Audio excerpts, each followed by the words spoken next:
Hello दोस्तों, एक बार की बात है। 3 दोस्त थे, राजेश, अरुण और शंकर। तीनों साधारण परिवार से थे और एक साथ ही पढ़ते लिखते और खेलते कूदते भी थे। समय बीता और 25 साल होते होते उनकी नौकरी भी लग गई। तीनों ने नौकरी शुरू की और हर महीने मिलने वाले पैसों से लाइफ एंजॉय करने लगे। लेकिन एक दिन अरुण ने अपने दोस्तों से कहा, यार, पिताजी कह रहे थे कि हमें हर महीने अपनी सैलरी से कुछ पैसे बचा कर जमा करनी चाहिए। तुम लोग क्या सोचते हो? इस पर राजेश और शंकर भी सहमत हुए, पर उन्होंने कहा कि अभी तो हम बहुत यंग हैं और हम पर कोई जिम्मेदारी भी नहीं। हम कुछ साल में मौज मस्ती कर लेते हैं और बाद में अच्छे से पैसे बचा लेंगे। और अपनी अपनी सोच के मुताबिक तीनों ने इस तरीके से बचत की। अरुण ने 25 साल की उम्र से ही 10% कंपाउंडेड एनुअल की रेट से किसी फाइनेंशियल इंस्ट्रूमेंट में 5,000 रुपीज़ पर मंथ की SIP कर ली। राजेश ने यही काम 30 साल के होने पर किया और वो भी किसी फाइनेंशियल इंस्ट्रूमेंट में हर मंथ 10% कंपाउंडेड एनुअल की रेट से 5,000 जमा करने लगा। जबकि शंकर ने शादी और बच्चे होने के बाद 35 साल की उम्र में पैसे बचाने शुरू किए। लेकिन चूंकि उसके दोस्त पहले से पैसे बचा रहे थे, इसलिए उनकी बराबरी करने के लिए उसने 10% कंपाउंडेड एनुअल की रेट से हर महीने किसी फाइनेंशियल इंस्ट्रूमेंट में 10,000 रुपीज़ का इन्वेस्टमेंट शुरू कर दिया। अब अंदाज़ा लगाइए कि जब 60 साल की उम्र में वे रिटायर होंगे तो सिर्फ इस एक इन्वेस्टमेंट की वजह से किसके पास कितने पैसे होंगे। तो चलिए मैं इसी को कैलकुलेट करके बता देता हूँ। अरुण के पास अप्रॉक्स 1,70,00,000, राजेश के पास अप्रॉक्स 1,03,00,000, शंकर के पास अप्रॉक्स 1,23,00,000। दोस्तों, हम 5-10 हज़ार रुपीज़ की वैल्यू नहीं समझते, लेकिन अगर इन्हीं पैसों को डिसिप्लिन होकर इन्वेस्ट किया जाए तो हम भी एक दिन करोड़पति बन सकते हैं। फ्रेंड्स, अगर आप इस चैनल में नए हैं तो चैनल को सब्सक्राइब कीजिए, इससे हमारी काफ़ी हेल्प होती है। तो चलिए बिना टाइम वेस्ट किए वीडियो को शुरू करते हैं। सबसे पहले समझते हैं what is compound interest and why it is called 8th wonder of the world.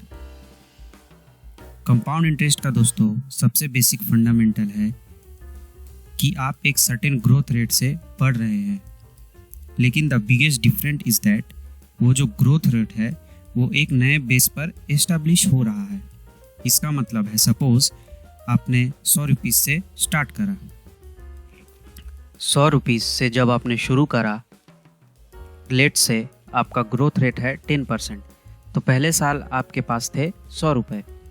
साल के एंड में आपको 10% का ग्रोथ रेट मिला, तो अब आपके पास है 110 रुपये। आप जब आपको 10% का ग्रोथ मिला, वो आपके नए बेस अमाउंट पे होगा, दैट इज़ ऑन 110 रुपीज़ पे। वो 100 पर नहीं होगा, 110 पे होगा। इसका मतलब आपका पैसा 10% ही ग्रो किया, लेकिन 10 रुपीज़ के बजाय आपने इस साल 11 रुपीज़ कमाए। इसका मतलब आपका नया बेस हुआ अब 110 + 11 = 121। अब एक और नया साल आया, उस पे भी आपने 10% ही ग्रो किया, तो ग्रोथ रेट तो एकदम सही है, सेम है, लेकिन बेस चेंज हो चुका है। अब 121 रुपीज़ पे 10% कमा रहे हैं, विच मीन्स आप कमा रहे हैं 12.1 रुपीज़। इसका मतलब आपके पास एक साल के बाद होंगे 121 + 12.1 = 133.1 रुपीज़, और ये इसी तरह चलते रहेगा। तो दोस्तों, हमने ये तो समझा कि what is compounding and how does it works. तो चलिए अब समझते हैं इस मैजिक को हम अपने लाइफ में कैसे इम्प्लीमेंट भी कर सकते हैं और करोड़पति बन सकते हैं। तो हम एज्यूम करते हैं आपकी सैलरी या source of income 20,000 per month है, जो कि इंडिया में इतनी ही होती है, अमूमन 15 to 20,000। तो इसको हम सेविंग करने की गोल्डन रूल से अपने लाइफ में इम्प्लीमेंट करेंगे, दैट इज़ 50-30-20 रूल से। तो दोस्तों, इसका मतलब क्या है मैं आपको समझा देता हूँ। जितनी भी आपकी मंथली इनकम है उसका 50% आप अपनी बेसिक नीड्स पर खर्च कर सकते हैं, अब बेसिक नीड्स में क्या आता है? Rent, EMI. आप जिस भी घर में रह रहे हैं उसका रेंट कंसीडर कर सकते हैं, या उसका ईएमआई, अगर आपने लोन लिया है उस घर को खरीदने के लिए तो इसकी ईएमआई आप कंसीडर कर सकते हैं। उसके अलावा food, transportation, clothes, bills, electricity, water, gas, phone, internet, ये सारी चीज़ें बेसिक नीड्स के अंदर ही आती है आजकल। और मैं ये नहीं कह रहा आपको यहीं तक सीमित रहना है, आप अपने हिसाब से अपने बेसिक डिसाइड कर सकते हैं कि ये तो मेरी मिनिमम रिक्वायरमेंट है, इतनी तो मेरी नीड्स है, इतना तो पैसा मैं अपनी नीड्स पर खर्च करूँगा। लेकिन आप कोशिश करें कि आप अपने नीड्स को 50% के अंदर सीमित रखें। मैक्सिमम पैसा आपने जितना खर्च करना है मंथली इनकम का 50% तक का खर्च कर सकते हैं। तो चलिए, आपकी इनकम 20,000 पर मंथ है तो आप यहाँ पे आप 50% यानी कि 10,000 रुपीज़ पर मंथ आप खर्च कर सकते हैं अपने बेसिक नीड्स पे। उसके बाद हम बात करते हैं वांट्स की। वांट्स और नीड्स में फ़र्क है। वांट्स क्या है? जो आप चाहते हैं, आपकी विशेज़ है, वो आपकी बेसिक नेसेसिटी नहीं है। फॉर एग्ज़ाम्पल, आपको वेकेशन में जाना है, या महंगे कपड़े खरीदने हैं, या फिर कोई एक्सपेंसिव फ़ोन लेना है। देखिए, कोई बुराई नहीं है ये तीनों चीज़ों को करने में, क्योंकि लाइफ को एंजॉय करना भी ज़रूरी है। लेकिन आप ये सारी चीज़ें आपको अपने इनकम के अंदर ही करनी है, तो ये सारी आपकी वांट्स एंड विशेज़ में आ जाती है। इसके अंदर आपको खर्चे कितना करना है?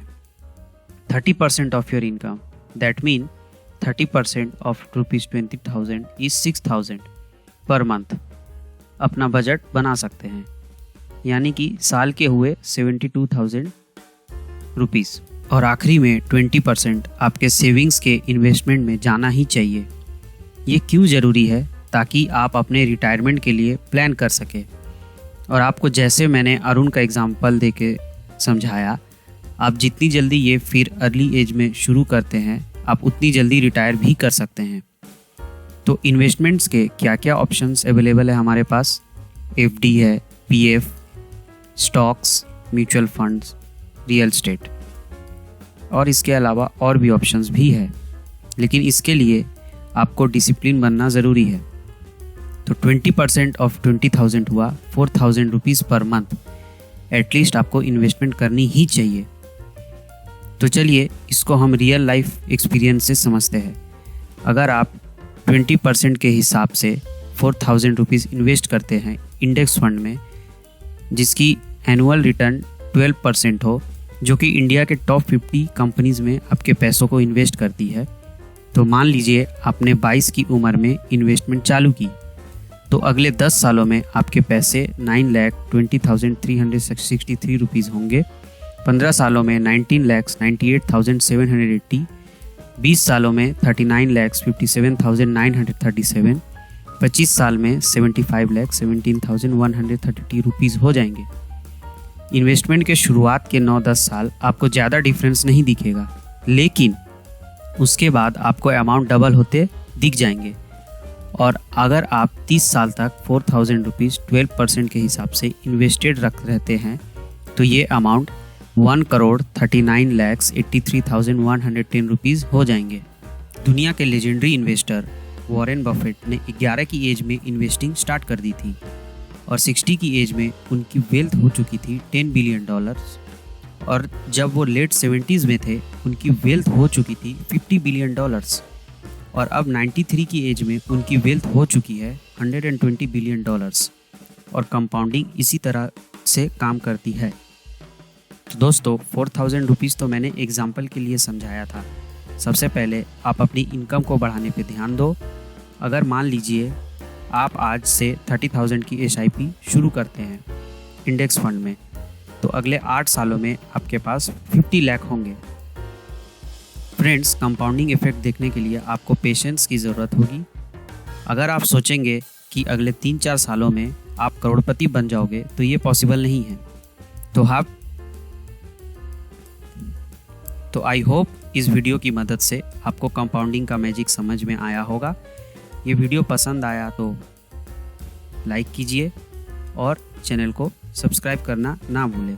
तो मिलते हैं अगले वीडियो में, तब तक के लिए बाय बाय दोस्तों, जय हिंद।